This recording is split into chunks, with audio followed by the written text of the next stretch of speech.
This video is brought to you by BetUS Sportsbook and Casino. Good afternoon, ladies and gentlemen. Welcome to, and of course, the best day of the week. We have a slotted one up for you today, boys and girls, a jam-packed one. We've got Cam with Camp Notes coming at you, breaking down the offensive line, some fantastic graphics.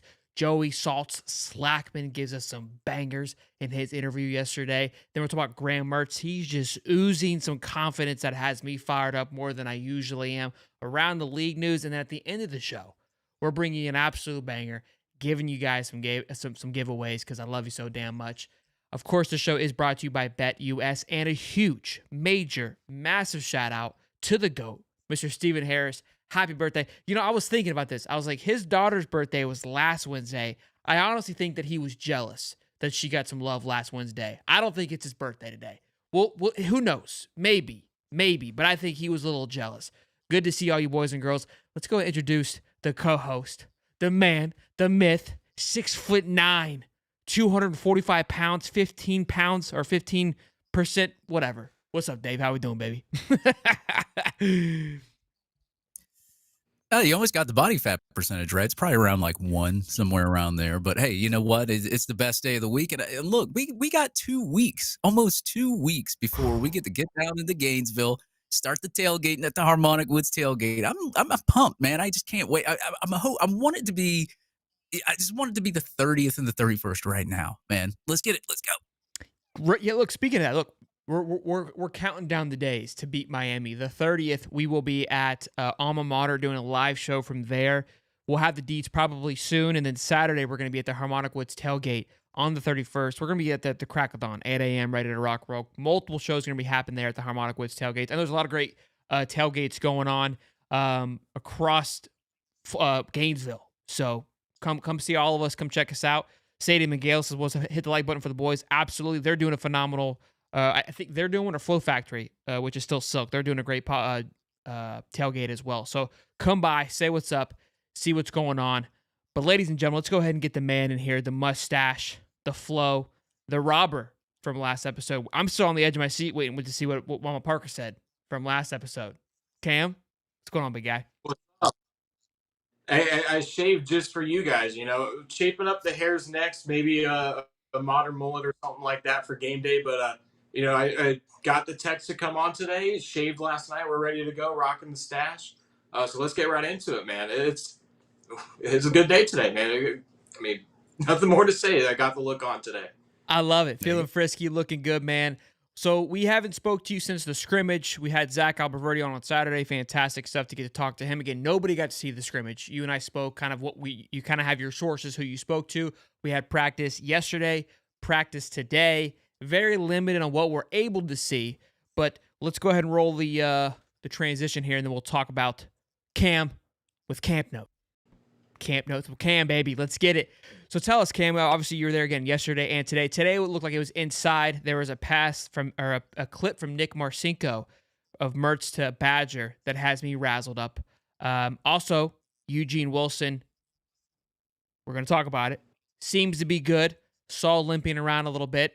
Give us kind of your, again, what you always do, your full synopsis, and then I'll start poking and prodding at you a little bit.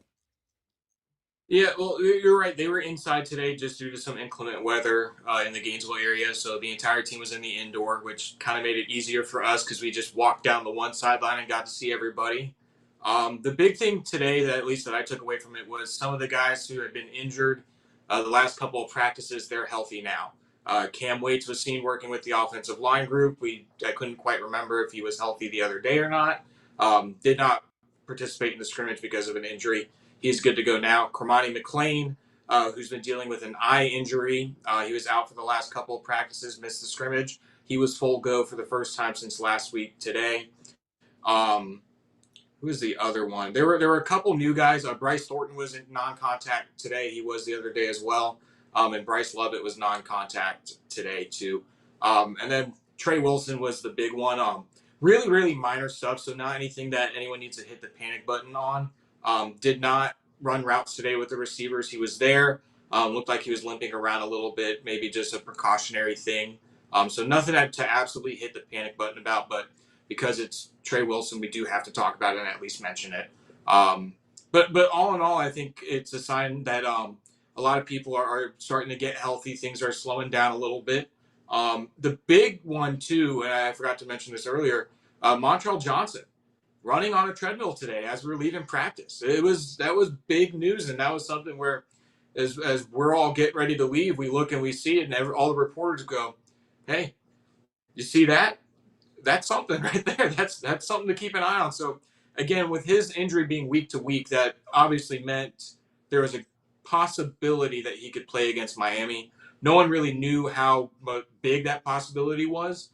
Some people were optimistic, others were pessimistic, but it's a big sign that he was seen running on a treadmill today. It wasn't a sprint necessarily, but just a more than a jog, I'll say. It was a good run on the treadmill. So he looks good, and if his rehab work continues to be as strong as it looks, there's a chance that he plays against Miami, and that's a big thing for Florida. So all in all, today was really about taking a look at the offensive line a little bit and getting a gauge on some of the injuries, and looks like guys are recovering pretty well. Montrell was seen running at 22 miles an hour on the treadmill, by the way. So, like you said, Eugene, we were talking before the show, was fully suited up, so he was playing. Something may have happened before you guys got in there, which slowed him down a little bit. Again, nothing to raise a flag. There would be more panic, like you said, if he wasn't there, right? They would have rushed him off the field, probably had a little bit of just a hiccup. Like, hey, take it easy. We don't need the future Heisman winner along. We're going to have a co-Heisman trophy this year. It's going to be Mertz and Eugene. They're going to share it. We don't need you doing anything crazy. Yesterday, we talked a little bit, again, a lot more on the defensive line. I talked to you about O-line. It seems like, again, the 15 minutes that you get are very limited, and they keep it hush-hush. They give you a lot of defensive linemen, not much O-linemen. We are going to talk about O-line, Dave and I, a little bit after this, and then Mertz had a lot to say about the offensive linemen, which we'll talk about. But I feel like a little bit more today than yesterday, yeah? Yeah, I think just because of the Dave Waters tweet about the offensive line being a concern, some of the stuff from the scrimmage about the right side of the line in particular, maybe not having the best day. Again, they don't show us hardly anything while we're out there. It really all we can take away from the offensive line while we're there is who's playing what position, and even then, there's some fluidity on the offensive line with a couple of guys, and even then, like that's not necessarily anything breaking news. It's a lot of the same that we saw in spring with going from left to right. Austin Barber at left tackle, Najee Harris at left guard, Jake Slaughter at center, Damian George at right guard, and Brandon Crenshaw Dixon at right tackle. That appears to be, at least from what I can tell, the first group. That was the first group in spring, so no change there. And then the backups, of course, Caden Jones at right tackle. Rod Kearney was working at both center and right guard today. And then Devin Manuel was backing up at left tackle. And then Mark Pitts was working some at left guard, and Jason Zandamelo at center as well. So, again, there's no big surprises with what's going on there. That's all stuff that we saw in spring. We just can't see anything about how they're actually performing until game day. We'll get practice reports and like scrimmage reports, of course, but we'll never get to fully know the full extent until the Miami game. And again, Graham Mertz and Arliss Boardingham and Hayden Hansen yesterday all had great things to say about the offensive line, which that's a positive too, because they're the guys who work with them every day. At the same time, they're their teammates. They're not necessarily going to say anything bad about them too. So, it's you take it with a grain of salt and with some positivity, but the realistic side of maybe it's, we don't know. We just don't know. We don't get to see anything while we're out there other than who's playing what position. Sure. And look, I think I don't hate it. Again, I think because of the Dave Waters tweet, it's got everybody kind of freaking out. And again, we're going to get into Mertz. He talks about the O-line a little bit later on. You told me on Monday that, hey, look sharp. Practice looked clean. And it was kind of that redemption practice off of the scrimmage, which not necessarily a redemption that things happened that went poorly. But when you have a scrimmage, you got a lot of cleanup. You're finally starting to see some holes and some errors. We talked about that on Monday with Stephen Harris of like, you want it in a way you want it to go bad. You want it to have its issues, because if it goes perfect, then you're kind of like, okay, either we didn't push hard enough to find the cracks, or we better go win a natty, which we are. But there was some hiccups, obviously, that happened during the scrimmage, and it seemed that, whatever spoke on Sunday and Monday morning seemed to translate, in your eyes at least, on Monday. Is that true? Yeah, especially on the defensive line. Of course, leading up to the scrimmage, there was the one practice with the stuff with Caleb Banks. Not maybe putting in the most effort and intensity in drills, and Cam Jackson and Jamari Lyons got onto him a little bit. And then the practice right after that, Gerald Chapman was getting onto the group as a whole, just for consistency and energy and urgency. And the other day that wasn't a problem at all. Guys were locked in; they were laser focused, high intensity through reps. We saw Caleb Banks knock over a coach through his intensity. Desmond Watson took on two coaches in the drill. And you saw that same thing with the guys holding each other accountable and motivating each other, but you didn't see the lapse in focus that we saw from last week, and that's a big positive too. Because again, if you're going to have issues in the scrimmage or issues in camp, you want it to be as early as possible so that you can fix it. That you Sure. have time to figure out what your problems are, and you spend the rest of the time fixing it for game week. So, yeah, there were some issues in the first scrimmage. Just it's the first scrimmage; it's going to happen. So this last week was huge for them seeing what the issues were, fixing it, and I think we saw that in the couple of practices, at least from what we were able to take away, especially on the defensive line. That they were a lot more locked in than they were last week. I think part of that too is Jamari Lyons' injury. He is probably the most well liked guy in that room. Sure. Um, Caleb Banks and Joey Slackman talked about that yesterday in the press conference. Just the emotions of him going down.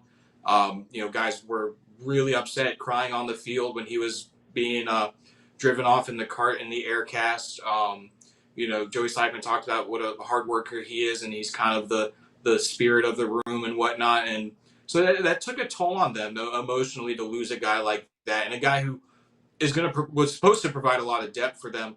And I think that kind of was maybe like a smack down to earth or something like that, or let's lock in and focus. We can't mess around anymore.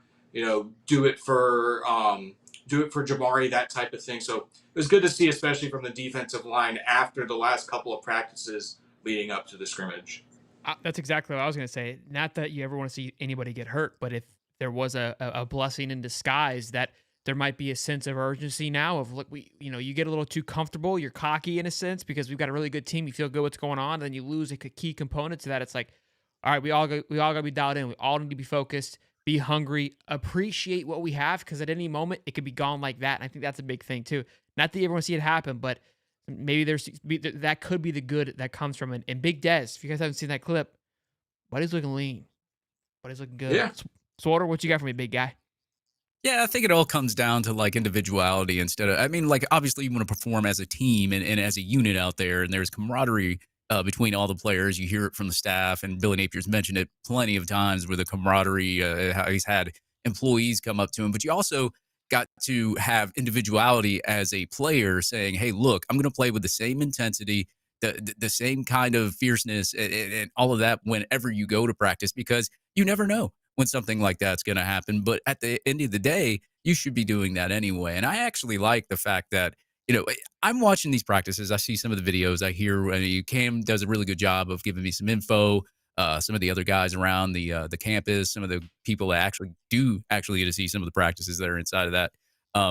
But it just seems like from year two, I mean, year one to year two, you heard a lot of great things. You heard Billy Napier talk about a lot of great things, but it just never culminated. Like this time, you actually kind of see it, and I hear it from a lot more people saying, "Hey, man, this team is very different from the last 2 years. This team's going to shock a lot of people." And I hear that just in a private message. Like it's nothing that people put out there. It's nothing that's like Twitter fodder. It's nothing that's like just pure like I guess stuff you put out there just just make people believe. Like this is private messages I'm getting from people inside of the program, so it's very different. I didn't get these year one, year two in Billy Napier's tenure, so I'm pretty excited. I'm pretty pumped, and you can see where we improved at, especially at wide receiver. You see all those guys scooting. I mean, I saw like 3-4 clips of just pure speed out there. So it's like you've got weapons out there.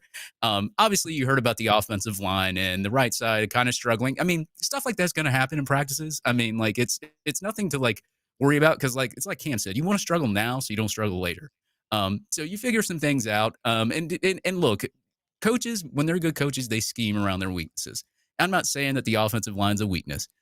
Hell, we may never know. The defensive line just might be that good. We have no clue. When you're playing yourself, you really don't know, what's going to happen. I know everybody's like, okay, well, it was Damian George. We know how he performed at the tackle spot. Well, he's at right guard. That's cool.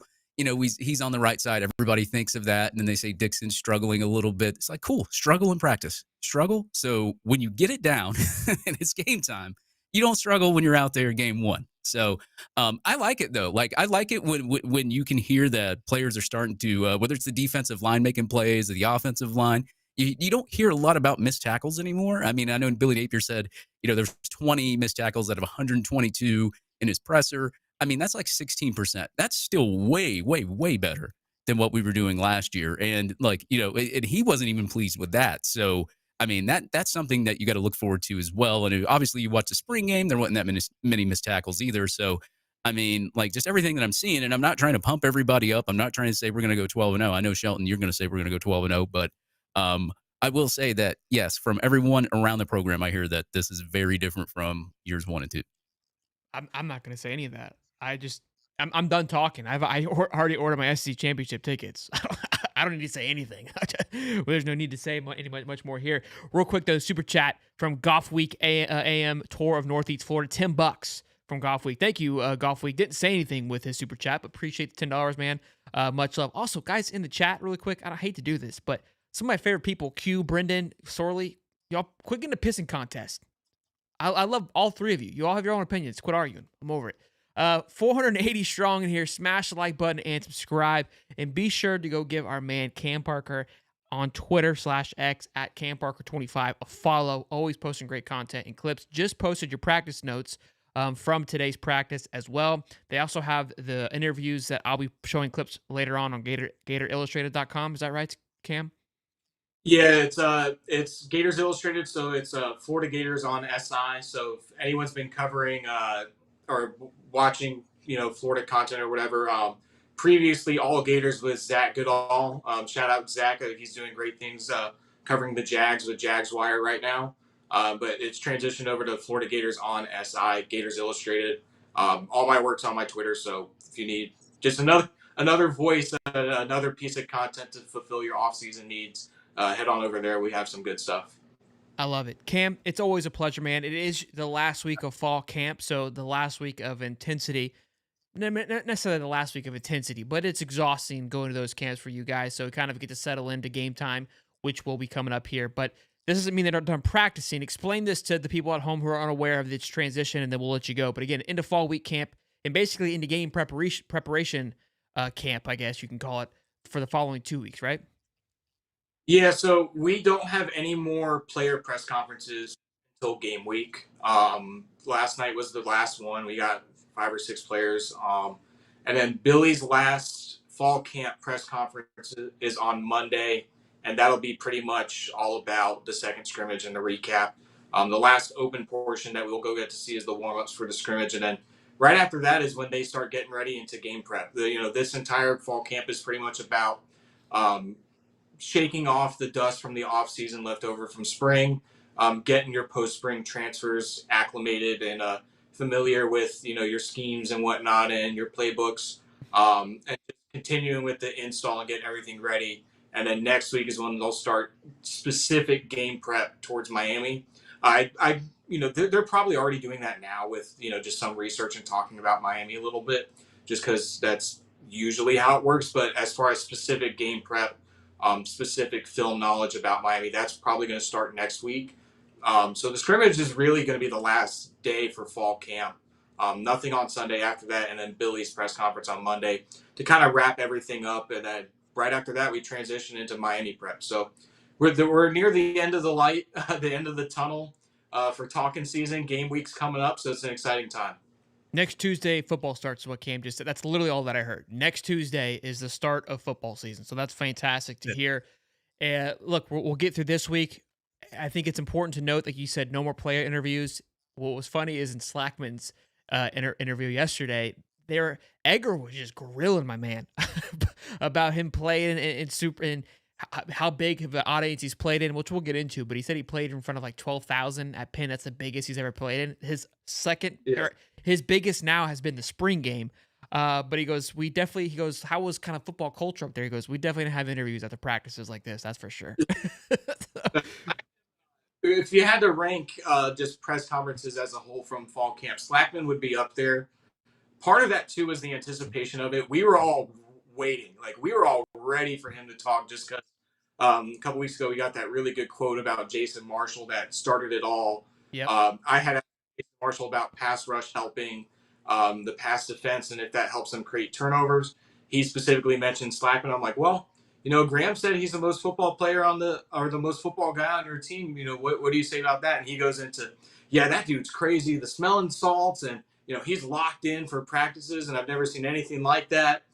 2 days later, Billy comes up, and we ask him about Slackman, and he drops the cannonballs into the, so just the anticipation leading up to that, and we were like, oh man, I hope we get Slackman. I hope we get Slackman, and then he was one of the last guys to go up. So it was cool, man, to finally get him, and he was definitely a highlight this year. Great interview, and really, you could sense the leadership and the maturity from him, especially from a guy who he didn't do interviews while at Penn, and he did maybe one or two interviews during his transfer recruiting process.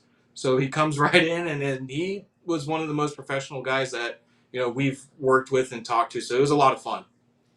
That was exactly what I was going to say. Is I watched him and Mertz's interview. Shamar, we've talked to a bunch of times. You kind of know what you're going to get with Shamar.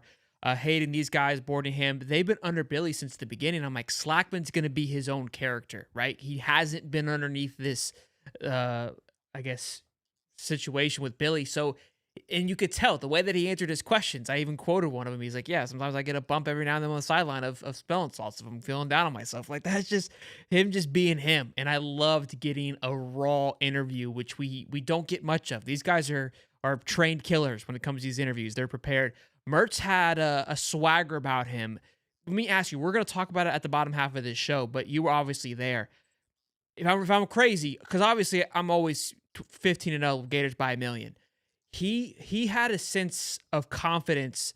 He's always had this aura about him of like, I feel confident. I'm Graham Mertz. I know who I am. This guy walked in there like he was like, we're about to whoop some ass this year, and took everything in him not to say like, we're going to beat the shit out of everybody who comes our way. And they kept kind of poking at him. And finally he had his quote, which I'll show. He's like, how does this, because he's talking about the culture. And he's like, we're going to win. Plain out, flat, simple. Going to crush it. We're going to execute. Like, he was just over the question. Like, we're going to murder you. Like, if he could say how he felt, like, I was like, he wants to cuss and say, F this shit, we're going to kill you. Did you get that, or am I just cracked up all the time? Like, I need to know.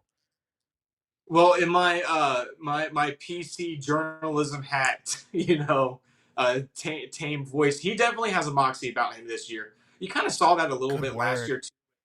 The confidence, him, coming in and being efficient, but he was a safe efficient where he didn't take a lot of risks at quarterback, but he was still confident in his abilities. This year, no surprise, the key has always been taking more shots down the field, being more explosive, taking those risks now that they have some good receivers around him and he has the experience of last year.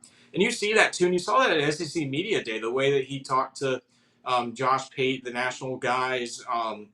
He's had this moxie about him this, going back to spring and even this fall, that he knows what this team is capable of more than anyone else. Sure. I personally love the quote that he had.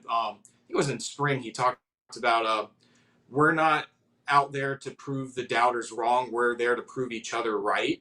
And that's a fantastic way of looking at it, because everyone's always asked these guys, hey, what are you guys trying to prove this year? What does that mean, for the doubters out there? How does that affect you guys? And Graham Mertz is one of the only ones who's been honest and says, we're not focused on that. We're worrying about proving each other right. We know what we're capable of. We've got a good team and a good system. Now it's time for us to go show it. And you want that out of a quarterback, not only just because he's the leader of the offense. Add into it, he's mentoring DJ Lagway. You don't think that that's going to rub off of DJ a little bit, that moxie and not the cockiness, but the confidence in your ability. Yeah. And that's an admirable trait to have. It's good to see. It's even going back to Anthony Richardson. There were some times where he, you knew what he could do at his peak and his ability, but there was some confidence issues with that, because he had troubles. And you certainly didn't see that the year before with Emory Jones and Anthony Richardson, and them flipping around at quarterback and both having their moments and both struggling. The confidence with Graham Mertz is through the roof, and rightfully so, because he did have a good year last year. Now he's expected to make a jump. So as you said, I mean, it's just he's got this moxie and confidence about him that I think is rubbing off on the rest of the team. He's a great leader, and it's again just not knowing about his team and what his team is capable of, rather than just spewing the "we're better than everyone else and we're going to go prove it." No, it's we know what we are. We got to prove that we are what we're saying that we are. It's one of those things. So, Mertz, yeah, Mertz is always a great interview too. He's always very sure. genuine. He Yeah. he has It's not like a question and answer where like he says that off a script. His interviews are a lot of just having a conversation with him, where he'll answer your question before you even ask the question. Yeah, he knows he knows what you want to hear. He knows what you want. Yeah. He's going to give you as much as he can without telling you. It's he's a very good interview, and you could just see the confidence just in 10 minutes after you talk to him. Mertz went from "yes sir, I'll have her home by 10" to "she calls me daddy now." Okay, that's the kind of Graham Mertz that we're working with, boys and girls. Ladies and gentlemen, that's Cam Parker. Follow him at X at CamParker25. Always a pleasure, my man. We will see you. Tell Mama Parker we love her. Appreciate her for keeping you in check as always. Till next time, go Gators, Bubba. Yes, sir. Thank you. Yeah, man. Cam. See you, Boys brother. and girls, we got some super chats. We got 530 strong in the building, boys. Smash. 500. My mom said drill the like button earlier. Love Mama's getting into the lingo a little bit. I'm just fired up. We have a jam-packed show. This is just the beginning, Dave. We got O-line to talk about. We got Slackman quotes. We got Slackman interview. We got Mertz. We got recruiting details. We got around the league. And we got a giveaway. We might be here till midnight. I don't know. We'll see. Super chat's flowing in. Let's go for number one. Army Sniper, $10. Can the reporters stop saying they haven't seen the O-line, but have an opinion on the O-line? Per Mertz, the O-line is fine. Hashtag Fokker out. We're going to talk about the O-line here in just a minute, Sniper. I love it. Dominique says $2. Says this show is not rigged. And then he followed up a few minutes later, says, I take that back. This show is rigged. $2 there from Dom. And then Justin McLeod, $5 says, Wyatt Earp called. He wants his stash back. Go Gators. I love it. The chat's fired up. I'm fired up. We're all fired up to be here, boys and girls. Let's talk about the heat. You can't put out the heat chat. We can't. The chat's on fire. So let's talk about it. Look, I wanted to give. We've been talking so much about the O-line. I wanted a visual. I like to see shit when we're talking about it, right? So I was like, let me build this thing out for the boys. You know what I'm saying? Look what we're doing here out here at High Top Sports. Just building quality graphics for you boys. Not that they're ever going to work, but here we go. All right. So left to right, what this means here is the outsides are backups. I know it looks a little weird. So Barber obviously starts as your left tackle. Backing him up is Manuel. Christian Williams is backed up against Harris. I was kind of limited with this template here, so bear with me. Then we move into that center position. Slaughter, we know he's locked in. Now, Kearney, according to Nick Delatorre's notes, has been working with the right side, which you did hear Cam say he was working with the right side today behind Damian George. However, was seen on Monday working with the left side. So it looks like Kearney might just be he's perfectly, if you're looking at this graphic, perfectly going to be floating between this bubble, right? Then we got George at right, Crenshaw at right tackle, then Cam Waits, Noel, Lovett, Westfall. That was kind of like a triple bubble. And then Caden Jones has been somebody that has been on the up and coming. The right side is obviously the biggest concern. I looked at Brandon Crenshaw because I'm like, what are we getting here with this young man? So he actually played right tackle his first year at San Diego State and had I think a 75, one of his highest scores as an offensive tackle. Went down a little bit in 2021, I think, and then 2022 switched to left tackle. Had a little bit of a rough year. 2023 last year had a really good year at left tackle. Now you see we move him back to right tackle. So my head, where I'm doing math, I'm figuring this thing out. I was like, this guy just spent the last 2 years rotating his position. Now he's got to rotate back. However, the good thing is, what excites me is that there's history there of him having success in that right tackle position. So again, we're hearing about this. I'm sold on Damian George. That's on in a weird way. I know people are kind of worried about it, and they know we saw him at right tackle. He's not a tackle. He's a guard. He was pushed into tackle because we didn't have the depth there. So for some reason, I am from what George is what we know. We don't know exactly what Harris is going to provide. The fact that we hear that Harris is doing well in his true sophomore season, I love Harris. I think he's fantastic. But we haven't seen him in a full game. We know Damian George from top to bottom. We know where he needed to get better at. When he was in the game playing at right guard, looked fantastic. I felt very confident in that. Kearney has made leaps and strides. We know where we're getting with that. So again, that right side I think is where the question mark is, just because we haven't seen Crenshaw and what he provides. But I'm not too concerned about it. And again, like Sorley said, have everyone chirp down a little bit. Nobody, and you just heard Cam, when they visit the field, all you see is the clips that you see is them running three-man drills. That's all that you're getting. That's all that the reporters are getting. The noise that everybody else got was just secondhand. Whoever their inside source is and how they're envisioning it, and we even heard on Monday with Stephen Harris, is like if they have a weak point, if they have an issue on the staff or on this line, they're going to do everything they can to amplify that weakness. So we don't know if that was happening too. Dave, talk to me, baby. What's going on, man?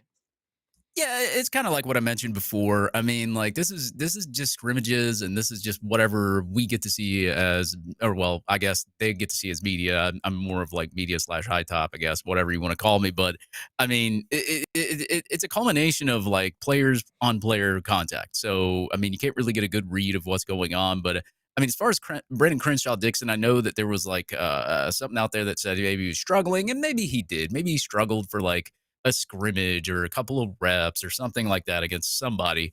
But I mean, you look at just his overall statistics. I mean, in over 2,000 snaps, he's only given up 6 sacks, 5 quarterback contacts, and only 34 quarterback hurries, which is good. Obviously, Snow is not Osiris Torrance numbers, but I mean, for having that many snaps to do that, especially at San Diego State, I know it's not the SEC. I know a lot of people are going to say that. You still got a very productive offensive lineman, obviously, that has not given up a lot of sacks his whole career. Already knows what the game's like as well. As you said, Damian George moving over there to right guard, I think that's a better position for him because him getting moved to tackle, he's a lot bigger of a guy. A lot of those edge rushers are really, really hard to stop unless you have really good quick feet.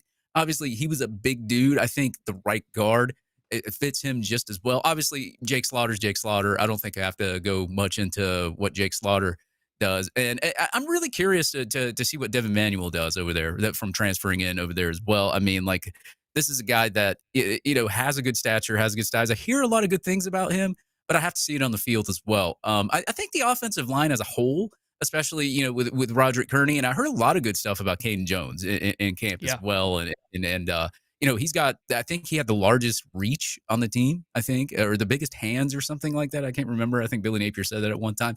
Either way, I mean, I think you've got a good lineup of offensive linemen. Obviously, on a star level, you look at it, you're like, okay, well, we got a few 4 stars. Zanamella came in, that's a 5-star there.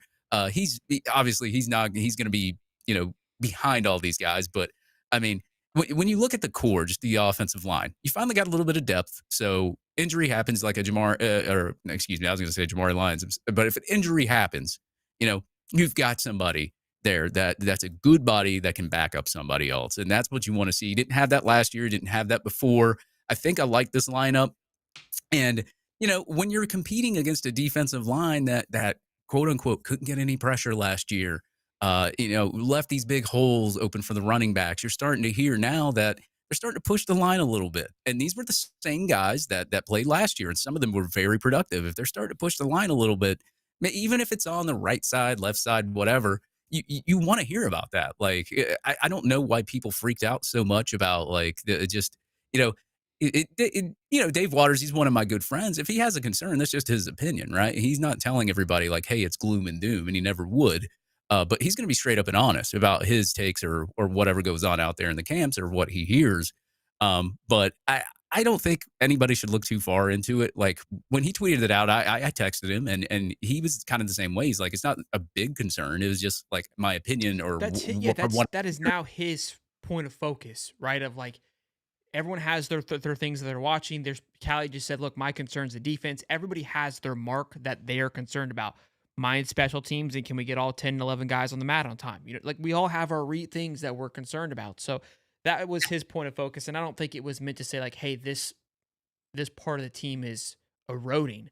But nonetheless, it's a talking point, it's a conversation. And look, I wanted to break it down. We've broken down the linebacker, the edge room. We've been kind of doing this throughout the week and looking at it visually to get an idea of like, okay, what are the names? What are the size? What are we working with? And so for me, this is what I wanted to do myself to take a look at it. So real quick, Mertz did say in his interview, we're going to talk more about Mertz later on, like I said, but they asked him like, hey, what's your thoughts on the O-line? He goes, they've taken a huge jump in the offseason. They put on size, but still have the mobility. He's like, I love a guy that's big, but can bend over. That was his words, not mine. Easy, Dave. Your mom likes when I talk to her like that too. Said it's the closest the team has been on, the closest team that he's been on in his college. That's 5 years of college football, by the way. This team is the closest of any team he's ever been on in the 5 years that he's played college ball, and he played 3 years at Wisconsin. So he kind of spoke a lot about this culture, which we'll get into that culture talk here in just a little bit. But 557 strong on a Wednesday. Spit on me, turn me around, and let's go. Gator One Media says $5. Gators will be 6-1 going into the second bye week. Well, that's weird when we're going 12-0. I don't know where the loss comes from, but we'll deal with it. Look, this is going to be a fun one. We talked about it on Monday, boys. You know what the show is brought to you by is BetUS. And when you click on that link in the description, smash it, you get, for your first 3 deposits, up to $2,000, 125% of your deposit. Free money. That's what that means, okay? When you use the link in the description, you go to BetUS to hammer home your bets. And this is one that I'm going to be diving in on because we've talked about that 8-4, that 9-3 number where we feel like Florida should be. And this is where I'm excited for this season as well, too, because it's the first time in forever that we can't panic over an L, especially with the schedule. Everybody talks about how hard the schedule is. It's playing in our favor, okay? It is, because we'll talk about the schedule another day. I'm all ramped up, but use the link in the description to make to place your bets. The over/under is 4.5 through BetUS, plus 2,000 on playoffs. This is kind of couch money. Throw 10, 20 on it. I like it. I feel like it's a little disrespectful. Clearly their no is minus 20,000, so they're not that confident of them not making it. Plus 2,000, it's not that far out of reach. Obviously, it's not plus 200 or plus 150, but it's a fun little distance. Let's move into what I like to call Joey Salt's Slackman segment. Smelling salt. Smell yourself.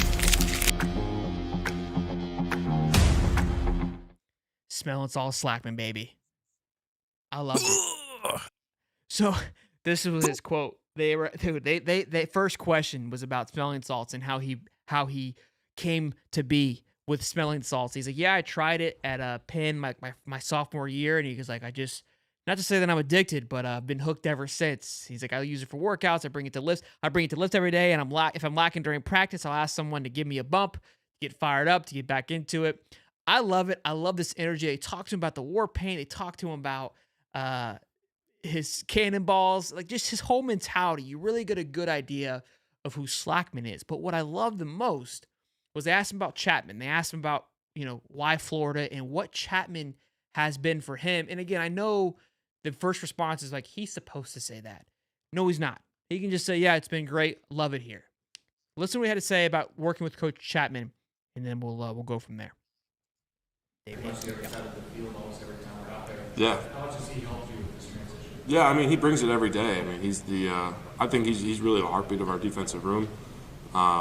He'll tell you when you're doing something wrong and tell you when you're doing something right, and he'll give you the energy when you need it, especially if he feels like we're lacking a little bit. He's always dancing in the team meetings and defensive meetings around the practice field, and he's probably the best defensive line coach I've ever had. I mean, I haven't really had the type of detail and focus that he brings every day, and I feel like I've skyrocketed even past where I thought I could be as a player. So I'm grateful for him.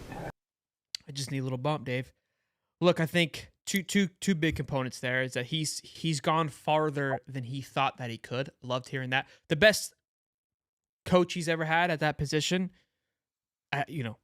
going to Penn. I don't know how what we can work with, but he was, I think, like Ivy League Defensive Player of the Year last year. So obviously some quality coaching. Was a wrestler first, so we can't really necessarily knock on his coaching because they developed this young man into pretty stout player.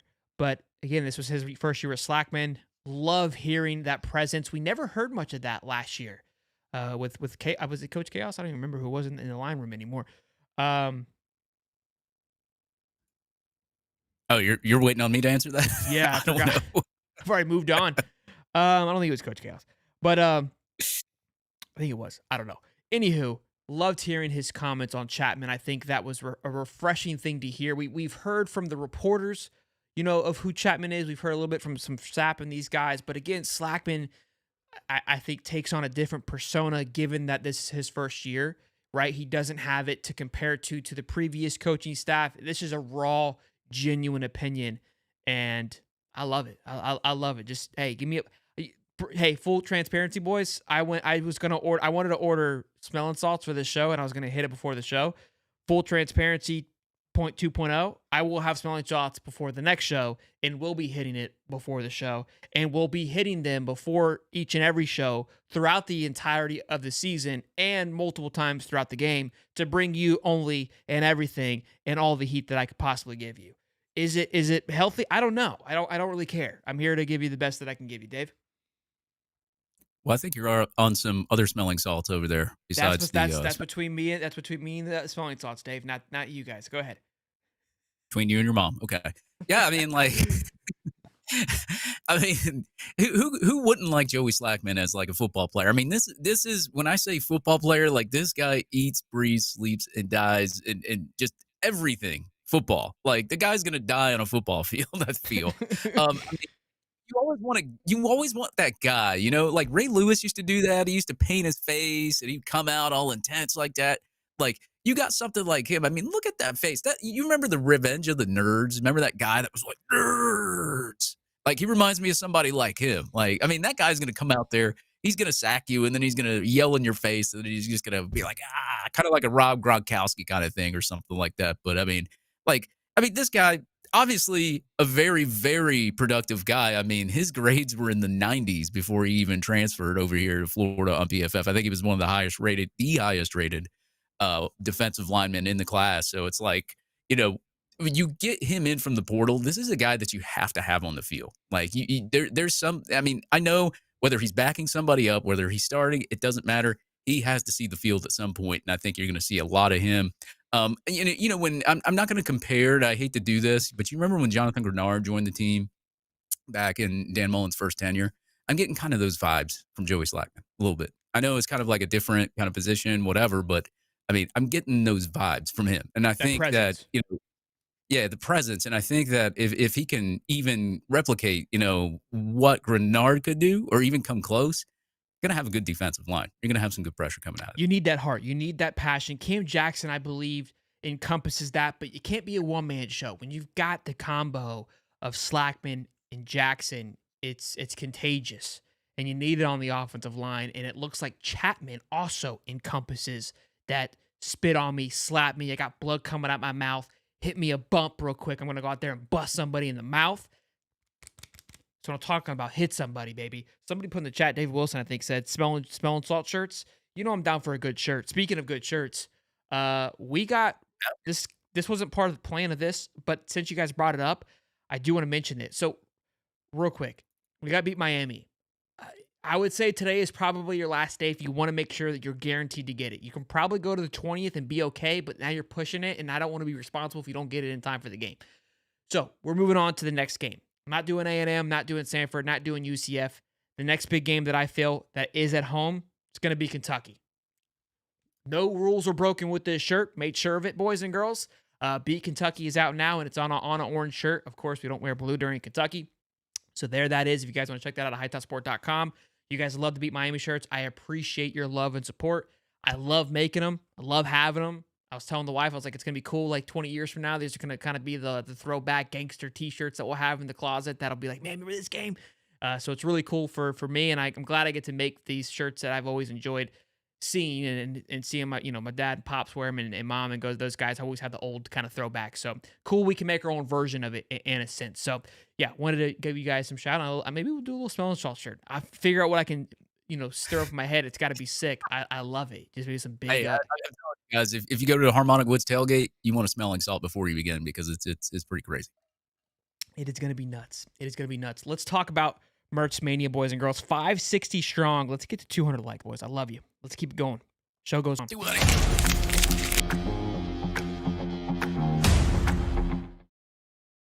Mertz Mania, boys. I love it. Look, we talked a little bit about this already. with Cam Parker and the confidence that he oozed, the moxie, whatever word that he said, that he is carrying right now. He had a swagger about him that I hadn't seen. Has always had a swagger, which that's what I loved about Mertz. But this was I'm ready to spit on somebody and chew someone's head off. They kept talking about the culture because he kept bringing up, I love this team. This team's close. And I think we're all asking, like, what does that mean? What is this culture? What is that going to translate to, right? That's what we want to know. We keep hearing about it. The janitor keeps saying how great you guys are, how clean everything is. What the hell is that going to mean for me? I want a playoff. I don't care about how clean the locker room is. And he just said it, to winning, flat out finishing, winning all of it. Then he goes, I didn't just come back to boost my draft stock. I came back to win. And talked about his love for Florida football too, man. I was like, man, I feel like we haven't had a guy like this passionate about the colors, the name on the side of the helmet in a very long time. And playing for bigger than something than myself. And I think that's an important key factor in who he is and his leadership is he's playing for more than just Graham Mertz, right? And when you've got somebody like that that's willing to sacrifice himself, man, does that talk about just how that transcends to the football team and wanting to win, not for themselves, but for the guys around them and the brotherhood. And we're hearing all that about that. And look, it's one thing to talk. You can hear guys say those things, but I know they're saying it and we want to see it on the football field, but these guys are really encompassing it and you can hear it and you can feel it in each interview, which fires me up. What was interesting is we're getting more insight too on the helmet communication. And so he talked about that a little bit. He goes, look, I think it's a huge game changer, right? Because now they're going to be yelling off a 20-word play to me. And I got to remember the play, then come back to the team and go, hey, here's what we're doing. That's number one. Then I'm looking at my check downs. I'm reading the check downs. I got this guy over here. I got this guy over here. I got coach now in my head kind of reconfirming what I already know. So, and again, they kind of compared it to the video game that I'm able to dial it up in the middle of the game. And something that he said that we haven't really spoke about is, look, when I go to Tennessee, just a loud environment. I got coach up here, instead of over here, just doing sign language. It's great. They kind of started asking him a little bit about the signs and like who's giving the signs. And he's like, what? I'm not telling you any of that. Because you guys don't need to know any of that stuff. I loved it was really fun to watch him in this interview. He looked very confident, very comfortable. And like Cam said, it's more conversational than your back and forth AB interview. Davey? Yeah, I had the pleasure of meeting Graham Mertz. It was during the spring game at Spurrier's, and one of the most down-to-earth guys you'll ever meet. I mean, funny as hell. Took a picture with us, him and DK did. And look, this guy, and I'll say last year was probably a really, really good confidence booster for Graham Mertz. I mean, he comes from Wisconsin where he threw a lot of interceptions, turned over the ball a lot. His completion rating was probably in the 60s, maybe 50s at some point. And you look at it, and that can kill your confidence as a quarterback. But you hear Billy Napier say he talked to the Wisconsin staff, said that, look, maybe we put him in the wrong system. I think he would work better out in your system. Come to find out, granted, he didn't set the world on fire. He wasn't Joe Burrow. He wasn't Tim Tebow. He wasn't anything like that. But a lot of people going into last year thought, oh, my God, we got Graham Mertz. Really? Out of all the quarterbacks, we got Graham Mertz.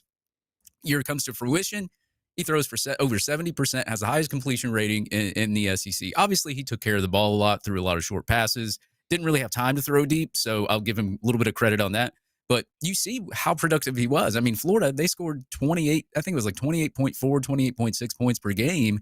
And that was with just two receivers, Ricky Pearsall and Eugene Wilson. And I know Khalil Jackson and all those other guys, but you had two really productive receivers. Graham Mertz got a lot more weapons now. He's got a lot more weapons in that wide receiver room. So I'm looking forward to seeing Graham Mertz in year two, already knowing the system and not getting off to that slow start like he did against Utah, still trying to learn the system. But now he knows the system. He's in it. He's got a lot more weapons. He's got a receivers familiar with and DK. Badgers coming in. You got Eugene Wilson. You got other weapons on that side of the ball. I don't need to list them all. Everybody's seen them and how much speed that they have. I think he's coming into the season with a little bit more confidence. Obviously, the offensive line's got to gel, give him some time to throw the football. But I even said this to somebody. I said, say the offensive line does struggle a little bit this year like they did last year. If the offensive line struggles like they did last year, Graham Mertz was still very productive, almost threw for 3,000 yards, 70% completion rating. We still scored. Still scored. Granted, he didn't throw, not many turnovers. Think about, say it is the same. Think about all the weapons he's got now. Think about how many guys you can. Think about this. He did about that how many guys with you could Oh, I Sorry. was gonna say, just think about how many guys you could dump it off to with the speed that he has, or like you remember that little. We'd always throw that little pass to the side to Xavier Henderson, and he just couldn't take off. Really, he was just really slow, right? I mean, you got guys that can zip now. So like, even if the offensive line's struggling, you have so many schemes and so many situations you can put him in to help him succeed even more. His wide receiving core consisted of a first round draft pick, which was incredible, which he ate, a Yep. true freshman in Eugene Wilson, who's stated had no clue what he was doing at the line, just simply was just using his talent. And then a walk on in Khalil Jackson. Not to knock Khalil Jackson, but to give you where the level of talent is coming in. Now, we had talent on the bench, and some people argue that they should have played, and that's another conversation on top of Zipper being out, a veteran tight end presence. We've got Arlos Boardingham, who was balling, who will continue to ball. True freshman again. Now all these guys got a second year in the system, second year with Graham Mertz, on top of two more weapons with experience in DK and Badger. And there's a clip that we were talking before the show of Badger doing a little slant route with just some incredible speed, a ton of speed around him. So look, I feel like we always find ourselves into a hype show, and it's Hey, definitely meant to be that. But And look, that's just how I honestly feel, though. Like, I've talked to many people about it. I was like, now if the offensive line plays well, now you're cooking. And think about this too. I said our average 28.4, 28.6 points per game. That was with a bad defense. Think about if the defense improves, get you some turnovers, get you some short fields, special teams improves, maybe you get a return. I mean, you could easily improve the points per game average to 30 plus. I'm here for it. Keena Johnson, $5 says Joey's the kind of guy we need to fire up the boys. I couldn't agree more, Keena. Thank you for your $5. I love you and I appreciate you. Then we got Kevin here. Says $5. Any thoughts on LJ McCray? You know what's weird is that's one name we've heard a little bit about, not a lot about, in that edge room, and I think just not for bad reasons. Just the edge room's got a lot of talent, a lot of explosiveness plays, but I think LJ is going to be a factor. I think he's coming along nicely, but we didn't hear much about him from that scrimmage. I think it'll be a name that I try to poke and prod from scrimmage 2. Again, we don't get much access either, and I think people have their own rhymes and reason of what they're watching. So we'll see how that all plays out. Boys and girls, let's talk about recruiting.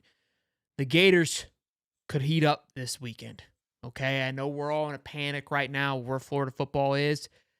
We're going to talk about if we land these guys coming up, where it puts us, and then all of a sudden, we've talked about there's a lot of guys out there that likes Florida, but it wants to see what happens. Pieces starting to come together, okay? That's what the train track's starting to align here. The choo-choo trains are rolling. I'm fired up. I'm spewing out.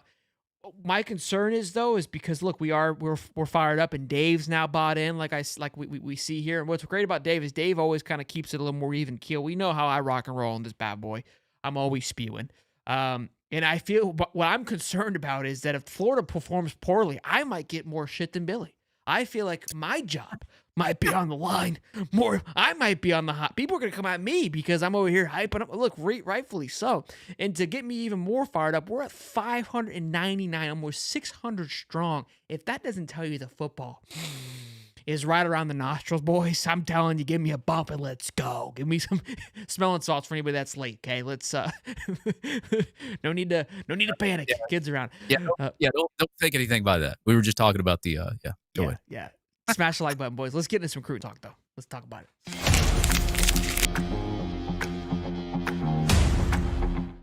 Billy on the trail. But before we do that, this show is brought to you by BetterHelp. Gotta lock it in here, boys and girls. If you guys are, look, when life goes at you fast, it's important to take a moment to celebrate your wins. Make adjustments for the rest of the year. Therapy can help you take stock of your progress and set achievable goals for the next 5 months now, I think we've got about left. So, if you're thinking about starting therapy, give BetterHelp a try. It's entirely online, doesn't need to be convenient, flexible, and suited to your schedule. Take a little quiz like you see right here. They suit you up with a therapist that's best suited for you. And hey, I'm not feeling it. This guy's not working for me. This lady's not working out for me. You can change it, okay? Always make a joke. You can't change your coach, but you can change your therapist. And the best thing is, again, I think therapy, why it's so intimidating, is because of the flexibility and the pricing. This is convenient, affordable, all those great things. So be sure to check out BetterHelp. All you got to do is visit betterhelp.com/hightop today to get 10% off your first month. That's BetterHelp, HELP.com/hightop. We thank them a lot for supporting our show. as crazy as we are. So thank you guys, and I appreciate you guys for listening to that as well. Now let's talk about the recruiting madness that's heating up. We've got 2 big commits that could be happening this week, Friday and Saturday. Correct, Davio? Yep, Friday, Saturday, 16th, 17th. I love that. I think Fitz is the 17th, correct? We'll talk about Fitz Yep. first. All right. Safety. Right now, as you can see, 122nd ranked nationally, 14th safety in the country, 21st out of the state of Florida. Miami is leading the way right now as we speak. This one, I feel like you've said before with your people that you've talked to, is a 50-50 split here. Am I right, Dave? Give me some Fitzgerald juice, baby. Yeah, I mean, right now he talks about it being down to Florida, Miami a little bit, and he talks about like his recruitment not being over. Even if no matter who he chooses, he's going to keep his recruitment open until I guess the end of the season, whatever. From what I've heard, like the choice to me looks like it would be Florida right now. Okay. But I've also heard that Miami has a lot of confidence there too. So I am 50-50 limbo on this one. I'm not too sure if it's Florida or if it's Miami. But I've heard mixed things. I think maybe it might depend on where Ben Hanks goes, and maybe he makes a decision from that, and maybe he just feeds off that part. But at the end of the day, like I said, even if he does pick Miami, he's already said he's going to have his recruitment all the way until National Signing Day or early signing day or whichever day that he chooses. So it's going to be a battle. Even if he picks Florida, you're still going to have to keep him on the roster. And he wants to see how both these teams do also by the end of the season. He's also mentioned that. A lot of recruits have mentioned about Florida, watching them, towards the end of the season. So I think this one, even if he was not to pick Florida, I still think the worry there should not be as worried because he is going to be watching the rest of the season. So if Florida has a good season, man, you never know. Maybe there's a flip in the future. We're in a weird place. Like if we don't land a guy, we could just say, well, look, it's because they're kind of waiting to see. So it's not that we didn't lose him. We're in a holding period, Florida boys. Okay. I would love for us to land this combo deal. I think it would help with some momentum. The second being Ben Hanks, legacy player here. This would be what, our 4th legacy player of the year, it feels like. CJ Ingram, basketball player, just committed as well, like 6'6", I believe. Ben Hanks ranked 100, top 100 player, close enough, 102, 11th cornerback in the country. Florida is a heavy favorite. Crystal balls are flying through the roof right now for Ben Hanks, and this is on the 16th, you said, right, Dave? Yeah, 16th. It'll be Friday when I ask everybody what they're drinking on. As Ben Hanks goes, I'm a little bit more confident in Ben Hanks. Obviously, the crystal balls are rolling in. Everybody else feels confident that he's going to pick Florida. He did mention that even though his dad has a connection with Florida, he's still going to choose what's best for him. At the end of the day, I'm going to keep it short and sweet. Not going to go into too much detail. I think he's picking Florida at the end of the day. So hopefully we all have a good Friday. We can all celebrate a little bit, especially before the season, and celebrate the weekend with a nice cold one and maybe a bourbon. Now, so what does all this mean? Ben Hanks, Fitzgerald, we're like a 60th ranked class right now. Give me some good news. You've been firing me up all day. How are you going to make this day even sweeter? Where you sit right there, Buttercup, and I'm going to tell you, okay? We land Ben Hanks, could check. We land Fitzgerald, could check. Nashawn Montgomery, 4/5-star/6-star receiver, looking pretty good for Florida too. Could check, okay? I think he's set to commit next week, I believe it is. And Florida has led the way the entire time. They are in the front of that choo-choo train, and I'm here for it. Look, we play hypotheticals here. We pull the calculator out. This is what we do. So if you're new to the show, don't get pissed off. We count our chickens before they hatch. It may be bad luck, but it didn't stop us the first time. It ain't gonna stop us now. If all three decide to go ka-check, that fires us all the way up to a top 20 at 19th ranked class with 15 total commits.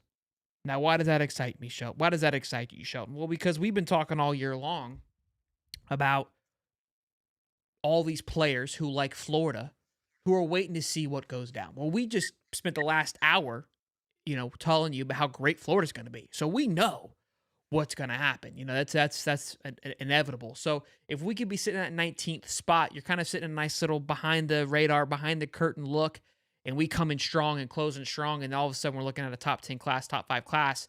That could be, that's where we want to be. So I'm happy where will be going into the season is ultimately what I'm rounding up to. I think 18, 19 is a very safe spot, and maybe we win these 3 guys for the next 3 weeks. Maybe another domino falls, and now we're sitting at 15 headed into the football season with a lot of big time talent. Hilton Stubbs, right? Hilton Stubbs, 5-star cornerback that's currently committed to Miami. Obviously, Florida lean at one point. He could be looking at it. DJ Pickett. He's set to visit, making some moves with him. LSU currently committed to LSU. So these guys that we've been constantly talking, constantly working, Altry, the defensive lineman from Auburn, the young man that went to committed to Ohio State from Newberry, right? These guys, 4-star guys that Florida has been heavily involved with, they show these guys some sign of life. Here we go. Okay. So look, I understand Billy's got to do his job, but I'm just giving. You know what I'm doing here, boys. I'm selling the fucking dream. All right. So just bear with me. Let me sell it. Damn it. Yeah.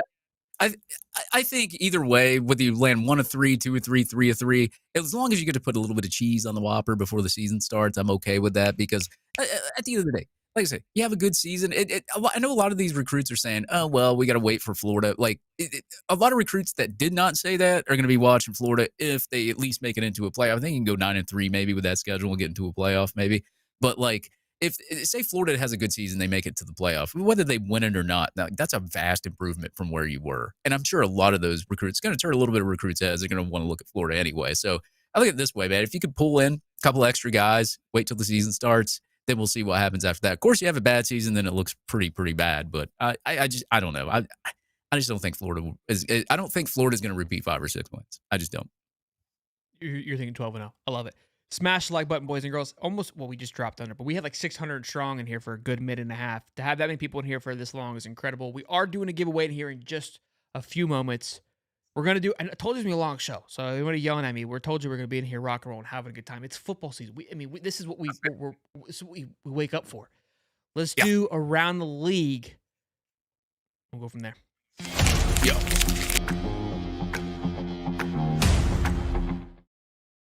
Around the League, boys and girls. So this was this kind of dropped right before the show. I found it very interesting because Peacock is releasing a Hard Knocks style video for the Notre Dame Irish.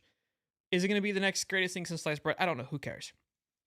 What I love about it and what we've kind of vetted before and we've vented, and Hale Lewis screams constantly on Twitter about this, about Florida not involving themselves and doing a good job of getting brand deals, of selling spots on the stadium, and almost kind of operating in a very archaic, old-fashioned way.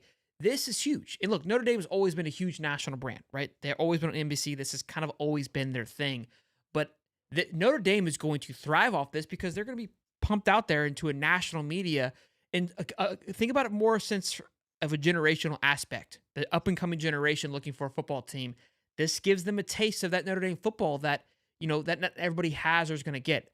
Oregon does a great job. Florida posts their little videos on YouTube, but this is at a different brand. I don't know who's in charge of this, but how am I not knocking on Hulu's door? How am I not knocking on Netflix's door to come in and be selling an opportunity to do a Hard Knocks? I've always said that, like, bro, a Hard Knocks in college football would absolutely eat, bro.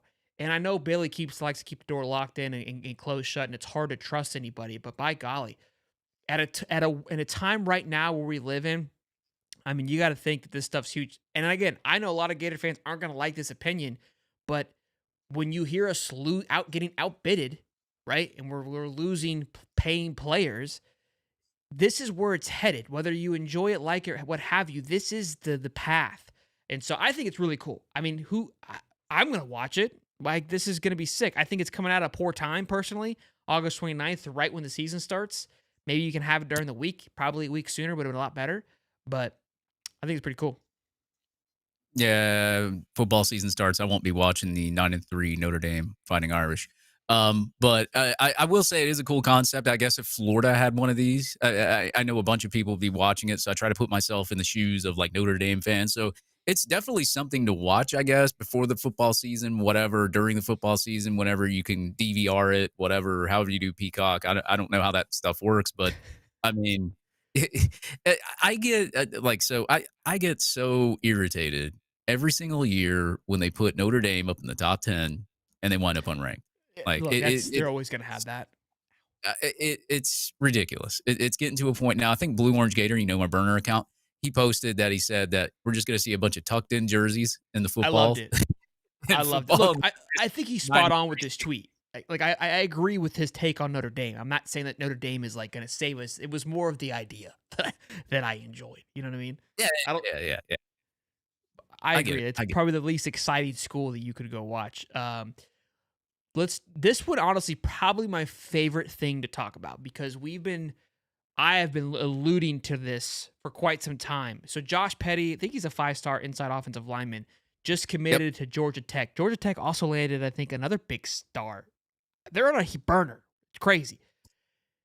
So over FSU, by the way, which was a big W for all of us. We love that here. But what I found interesting was the price tag's $800K, but this is a 3-year contract, is what was reported by On3. A 3-year contract, $800,000 annually. Now, that's not, I'm sure there's other deals that are probably involved with this, but basically what we've been talking about is these players are now getting paid. They're now on salary. And I've been stating is like, you got to lock these guys in with contracts. What are the rules of this contract, Sheldon? Does this mean they can't go in the transfer portal? I don't know, but I think so. I wouldn't believe you would report this if this doesn't happen, because here's what this kid just guaranteed himself. What is it, like $2.3 million he just locked in for the next 3 years, right? Because I'm imagining that if it's a contract, it works in both ways. You can't cut me and I can't leave. If I get hurt, or if I suck, or if I don't live up to my expectations, you're still bought in for $800,000. And if you're a kid coming out of high school, how do you not take a guaranteed 2.3? You're not in the world of betting on yourself to go, I'm going to go here for a year and then get better and then go. That just doesn't seem normal. That's not the NFL. It's close, but it's not there. So I think it's a step in the right direction. And I don't know if Georgia Tech just figured this shit out and the rest of us are sitting around with a hand in our pants or what, but I want to know more about this. Pete Nagos tweeted it out. Pete, go back in there and figure this shit out. I want more details on this contract. Yeah, and I think Scott Strickland should pay attention to this because, how he loves NIL and raising money for NIL and all that. Look at Georgia Tech. Yeah, very, very much. But when you look at this from Georgia Tech, I mean, this is a program obviously is more of a business type school where you go to get a business degree and be very successful. You don't really come here, I guess, like to play football. You kind of do. You really don't. I mean, landing a guy like this, I don't even think that a 5-star offensive lineman, I don't know how long it's been since they've landed one of those, but somebody at Georgia Tech, a booster, dropped a bag for their NIL, or they figured something out because now I think they're in line for like a top 100 prospect as well. I mean, this is Georgia Tech. You're not used to seeing that. This is like what NIL is doing right now. And I think I remember even being in the Discord and I said, wow, Georgia Tech's going to land a 5-star offensive lineman before Rob Sale does? That's insane. I know Zandamela came in, but he was like almost a 5-star, and he was a transfer portal guy, and he was a guy that was homesick, so he kind of just fell into your lap. I'm talking about you actually hardcore recruit an offensive lineman to come to the University of Florida. So somebody at Georgia Tech's dropping a bag. I know those Georgia Tech fans are loving it. I saw a guy walking around with a Georgia Tech shirt on and hat on earlier today. I think he's already jumping on the bandwagon. I don't know. But, yeah, I mean, it's a good deal. It's a good deal. Something's happening at Georgia Tech. They figured something out. And, hey, look, I mean, you talk about the Georgia Bulldogs and how they're running through college football. You heard Kirby complain about, not having as much talent as all the 5-stars that he's got. I think he's just making crap up. But now it's starting to even the playing field now. Now you've got Georgia Tech getting 5 stars. You got I think all these other programs that are getting more talent than what they normally would. And this is just another sign of NIL and how it grows and how, I guess, our lovely AD should be on top of it more because this is a sign like, is Georgia Tech going to be better than us now? Yeah, it raises a lot of questions. And look, kudos to Georgia Tech for figuring out something. And that's why I want to know more information about this contract, because I think it benefits everybody involved. And I think I understand people are gonna have their opinion. This is stupid. It is what it is. This is the way that we're headed. So get over that. Let's move past. Okay, now how do we maximize this as best as possible? I think this fixes it. I think I've said this since the beginning, since it started, that there needs to be a cap, there needs to be contracts, so you don't have this wild west. Transfer portal is important. Yeah. I think it's good in case things happen. Your coach quits or retires, like Nick Saban. There's a lot of pros and things that you can benefit from when you're transferring every single year, like DJ Ugalali, because you suck. Whatever, that's fine too, I guess. Cam Ward, I think the way that he played both parties, the NFL draft in Miami, I mean, look, I think it's good these guys have control, but there's got to be a little checks and balances, and I think that we're headed that way. So again, contracts can always be broken. We've learned that with Rashada. So how again does this lock him in for 3 years? I don't know. I would like to believe that it does. Definitely something I want to know more about and keep an eye on. Next up, man, the injury bug is out and about. Man. First being with the Minnesota Vikings, and I'm only saying this because Cody's team is in a complete disarray right now because his entire team is on IR today. But Texas loses not one, but two. There are 1 and 2 running backs within a week of each other. That means we're moving on to young man from IMG, Jarrett Gibson, and somebody else, I believe, for that running back core. Am I not mistaken? Yeah, you got so CJ Baxter obviously was hurt. Then you had the Christian Clark thing. You got Jared Gibson, Jaden Blue, Quinterrivon Winsner. I've never heard of You him. start Colin getting Page. deep in the weeds there, Davey. That's huge. Yeah, you start getting these walk-ons. I got their roster pulled up here, so I have not heard of any of these names except for Jarrett Gibson. And I think I've heard Jaden Blue, but I mean, you're starting to get into some walk-ons now and some young depth. I mean that, and look, man, like if this were to happen to us, man, like I would be like, oh my god, what are we gonna do? Texas did recruit at a high level. But maybe they move somebody else in that position if they don't think that somebody's ready. Maybe somebody else that plays a different position. I don't know, but I mean, you're gonna have to play some freshmen, some young guys, and that's just a hard spot that Texas is in. Luckily, they've recruited at a high level. I don't know how much it puts a dent in what they have. I'm not the biggest Texas expert. I know we have the Texas High Top. You're probably going to be talking to her at some point about this whole situation, or maybe you already have released a video, or you may later on down the road. But I mean, it's a bad situation. You never want 2 of your main starters at one position to be out. I mean, you can have one starter here at one position be out, one starter here be at a position be out, but a starter, like 2 starters at one position, that's pretty bad. Yeah, that's tough. And Jadon Blue, I'm looking up here, is a junior, 4-star. He was a 4-star coming out of high school, but I don't know if he's dealt with injuries, but being on that third string as a junior, must not lived up to that 4-star because, again, he started behind Cedric Baxter as a sophomore, I believe, and then Christian, who was also coming in as well. So, look, they're stocked full of talent in Texas. Let's not get it crazy, but tough to see. You hate to see it. Mizzou lost an edge today as well, and Tyler Van Dyke of Wisconsin was named the starter. So just kind of some news around the league that we were hearing. I thought it was interesting to kind of talk about a little bit. So wanted to inform all of you guys on that. Now it is time. We're just past over an hour and 10 minutes, still 570 strong. Incredible. And again, before we dive into the giveaway, give a shout out again to our sponsors, BetUS. They'll be powering us all season long. Can't thank them enough. Can't thank you guys enough for supporting the show, for allowing us to have sponsors like this. And this is a fun sponsor. I love working with these guys. Obviously, we love to gamble on the show. Use the link in the description to get 125% back on your first 3 deposits up to $2,000. Now, without further ado, boys and girls, we are going to be doing a giveaway to our members. Our members are guys that have been they have little duckies or little pigs. I don't know why I said duckies because of the duck race. And gals. And girls, Some guys guys and as well. girls with the piglets next to flying piglets next to their names. A lot of these guys and girls have been members for quite some time now, and I don't give them enough credit and love, and I appreciate them through and through. So we're going to be giving you guys 2 shirts, 2 high-top shirts of your choice. You can go on the website, say, hey, I want this shirt and that shirt, the sizes, all that good stuff. So we have 2 races because I can only do 100 ducks at a time, so I did like 70 ducks and 60-something ducks.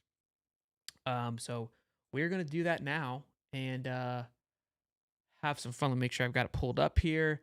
Let me go to duck race. There is the duck race. All right, boys and girls. They're Sorry? not pulling trucks, though. Pulling trucks? Yeah, ducks pulling trucks. No. No, we're good. Go full screen. Load her up here, boys. All right, here we go. Quack, quack. Awesome sauce. All right, here's how this works. If anybody that's new, there's 2 races. The top 2 from each race will be moved on to a final race. So we'll go from 60-something ducks, 69 ducks, I think is in this race, to 60. Did I just lose all the names? Oh boy, you lost all the names. You're gonna have some work to do there, champ. It'll take me Oh, about a minute, but why did I lose all my names? I don't know. You got to add your mom. I see a lot of names on there that you got to add. There you go. Right. Okay, there we There go. you go. I don't know what happened. When I went full screen, it's almost like it eliminated it. All right. He said, It Scott did it says again. Rick. It did it again. Golly. Well, luckily I saved that one. I know where to go back to the other one, so we're good. All right, we're going to do 25 seconds, and then I'm going to have to go get the names here in just a minute. Good thing I saved the other ones. All right, boys. First, top 4 move on to the final round. Here we go. And they're off. The Professor Ducky up there with a little cigar. Dominic in an early lead, but then right back to the back. Fish Reef Double A with a quick lead. Ray Brantley, Game of Bull to Gator. We've got a 4-way tie in the lead. Is that Stephen Hawley coming from the back end there? Watch Stephen. We got Caleb Bork, Jeremy. No way it's Holly. All right. You guys are going to love this. You guys are going to love this. Caleb Bork is not a winner, and Stephen Hawley can't win. These guys are members. They're friends of mine. They can't win, so we got to do the race again. That's how you know it's not rigged. Yeah, I can't have Stephen Hawley wins the race. What are we doing here? I love that he's still a member, though. That's incredible. All right, we're doing it again. I can't believe it. That was incredible. What are the odds that happens? What if Holly wins again? Well, then we'll give Holly. We'll give Holly a call. All right, here we go. We're back at it again. KJ's with an early lead. The Bull Gator, Drew Miller. But here comes Tony 2X from the clouds. Look at him, the pirate duck from the clouds. Tony Freeman from nowhere, from no man's land. Tony 2XX. And I couldn't see who was second because it was that close. So Does it tell you? it doesn't. It does not tell me on the screen. This is getting dicey. The duck race is just getting intense here. I know. I love it. But we're getting down to the nitty gritty here. Let me go ahead and get the names for the second race. And maybe I'll take a few more from this. All right, let's race again. All right, so Tony wins 1. Yeah, I got his name. Oh, congrats, Tony, by the way. I don't know if he's in the chat or not, but. All right, here we go. Race number 2. All right. They are off. T.A. Persinger, you become a member, man. That's how you get in here. Take a duck race. We got 10 seconds left. We got Gator Dude, Daniel D, Paul Andrews. This is gonna be close. Matt Spangler looks like he's gonna get it done.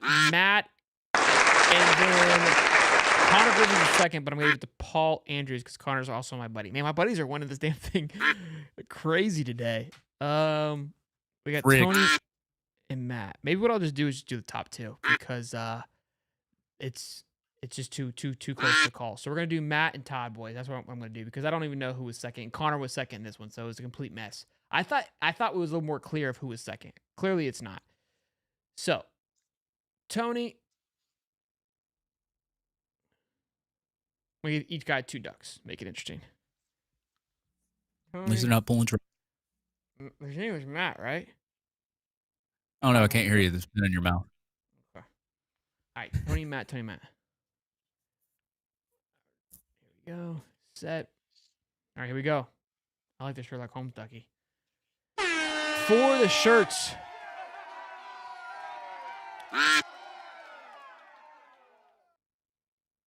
TA, are you? I don't think you remember, Tony. You don't have a little piggy next to your name. Like Chase is a member, Lee's a member. The guy's a little piggies next to the name. Put me in, coach. Put me in. Here comes Tony. Here comes Matt.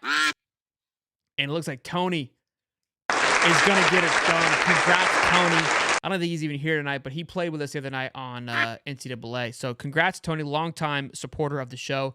Love us some Tony. So glad to see him get that W there, boys and girls. And appreciate again your guys' support and always showing love. Means the world to us. Dave, what do you got before you shut her down, big guy?